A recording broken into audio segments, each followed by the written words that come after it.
Well, kia ora, Claire. Kia ora, Makia. Thanks for coming along and having a chat. It's exciting to be able to have a chat with you, Claire. So we had some important things happen last week. So last week you had 10 minutes to make a toi mai case to the Select Committee considering the government's draft for Vocational and Training Amendment Bill.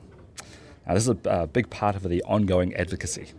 On behalf of the industries toi mai represents, we want to make sure that these reforms result in a system that delivers skills for learners, their capability and industry, and better value for taxpayer. So I'd love to have a few questions to speak to you about what happened last weekend, if you wanted to expand on anything else in those points, because those are some great points that you said. Only a very short time too. Yes, exactly, 10 minutes.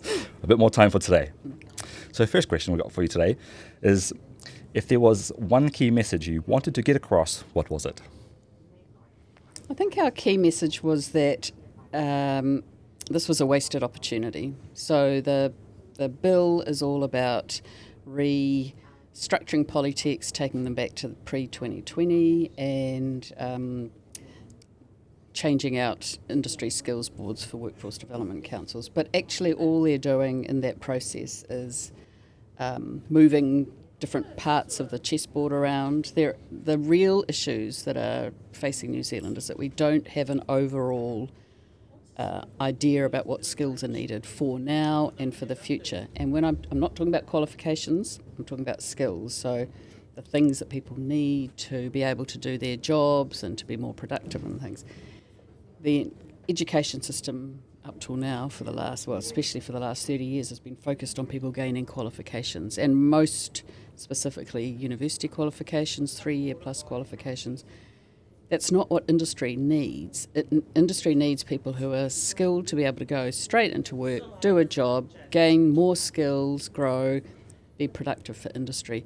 But the vocational education system is not geared around industry needs. It's geared around how to keep institutions going, and the institutions their business model depends on 3-year plus degree models, which are very last century as a way of delivering skills education to people. We're not saying that degrees aren't necessary, because there's a lot of people for whom a degree is good, a lot of qualifications. You don't want to have an undegreed doctor, for example, or lawyer or accountant. But there are a lot of industries that don't need degrees, but the system is geared towards them. So what we were saying is that take a step back, have a think about a national skills strategy, for example, to look at what skills are needed for the workforce before we immediately think, oh, the answer is returning a polytech to a region, or oh, the answer is another set of qualifications that industry may not need. Yeah, great.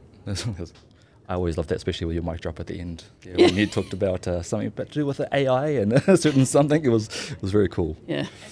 So the second question there, Claire, is you equated the bill to reshuffling the deck chairs. Now, rearrangement rather than transformation. What did you mean by that?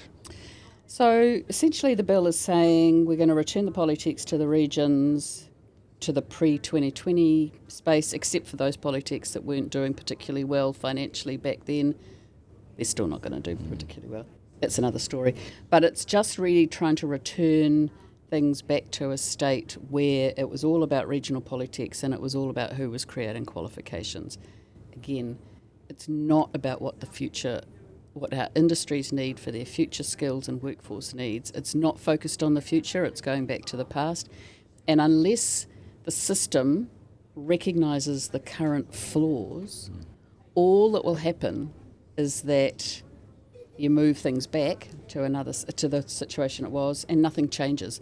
And so with legislation, it's been an incredibly long, expensive, drawn-out process. Here we have a piece of legislation that is simply going to sustain the flaws of the old system. We need government. We actually need legislation. Is all about the powers of Parliament. We need Parliament to being a little bit more ambitious for its industry needs, skills and vocational education and training. Such a waste of resource to just move things around on the chessboard. Yeah, agreed. Again, fantastic response there, Claire. And our third and final question for you, Claire, is if the Select Committee listened to you, what changes would they recommend are made to the bill? If the Select Committee listened to us, they would press pause. They would recommend that the Parliament presses pause on all of these reforms, goes back to the drawing board and starts to ask those questions. What is a national skills strategy? What skills does industry need? How do we get industry to lead this? What does it mean when the system doesn't rely on just churning out lots of people with 3-year plus degrees anymore, or even 3 to 5 year apprenticeships? You know, what does it really look like if the education system is supporting industries to give them the skilled workforces they need, when they need them, where they need them? Because only until you answer those questions can you decide what the structure and the funding system has to underpin that. But at the moment, we're just continuing to go along with the same structure, the same funding system, the same assumptions, the same overemphasis on long-form qualifications over short-form qualifications, over industry-led training and different forms of work-based learning. We've got such a long way to go before we even change that narrative at a national level, before we can see actually taxpayers' money being really well spent on this. At the moment, it's really just, I think it's really spinning in a whirlpool, which is not going in a good direction. Mm. It is very much evident in that from my point of view as well. So, Claire, thank you for chatting with us. Really, really glad you came along to speak with us, and we hope that for the viewers out there, get some more insights to what we hope for the future.